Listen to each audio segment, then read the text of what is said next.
na ito. Dito tayo sa aking tanim na kamatis at ano na po siya, namunga na po siya. Ang dami pong bunga, yan po. Tsaka mayroon pa pong mga bulaklak. So yung ibang bunga is malapit na po tayong mag first na harvest. So yan po mga kajanax ang update ng ating mga kamatis. So ngayon medyo malapit na po siyang umabot dito sa ating kahoy, sa ginawa nating sa nilagay nating kahoy para maging support sa ating kamatis. So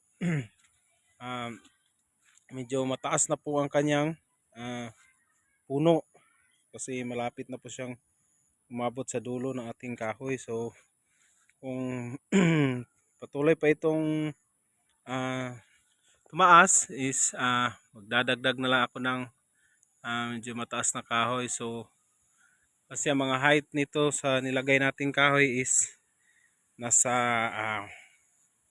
5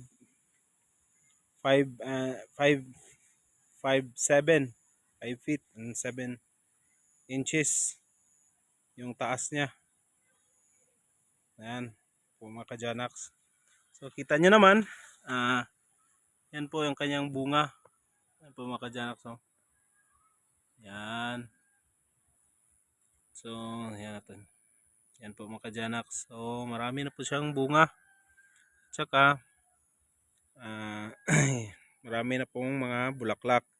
Kasi yung ginamit natin na foliar is yung fermented fruit juice. Hinaluan din ng fermented plant juice. Tsaka in-spray natin dito every week. So kaya po ganito po yung resulta. Maraming bulaklak. Pag maraming bulaklak is marami pong bunga. At saka yung kanyang mga dahon is ito, masigla.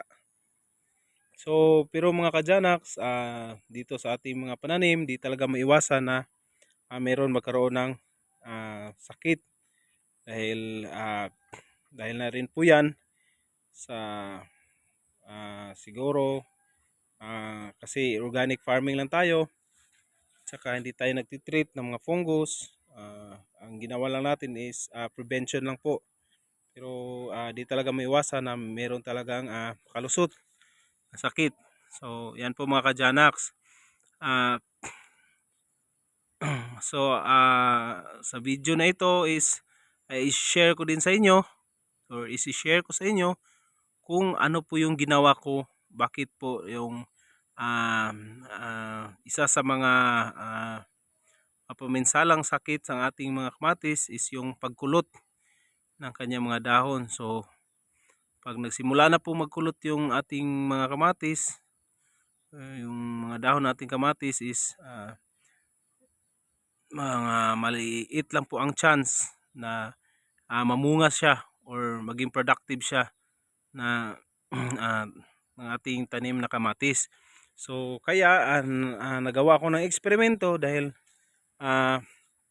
meron akong isang puno dito na nagkaroon ng pagkulot or naka-experience ng pangungulot ng kanyang mga dahon. So i-share ko lang sa inyo kung ano po ang aking ginawa sa aking kamatis na nangulot na po ito. Ito, kita nyo naman mga kajanax. Yan, kukulot-kulot. So nung nakaraan, hindi ko po nakuna ng video is kulot na kulot po talaga tong kanyang mga dahon. Ito, tsaka dito, tsaka yung kanyang progress is mahina po ang pagtubo ng kamatis na ito. So nung nakaraang week siguro is kulot na kulot talaga ito. Pero ngayon po kita nyo naman meron na po siyang mga bulaklak. Yan po mga kajanax. At saka ang kaganahan dito ay yung nangulot ko na kamatis is ito po, nagsisimula na siyang magbunga. So ito, ginawa ko po tong experiment na ito dahil gusto ko pong ma-share din po sa inyo ang aking ginawa kung paano ko po napabunga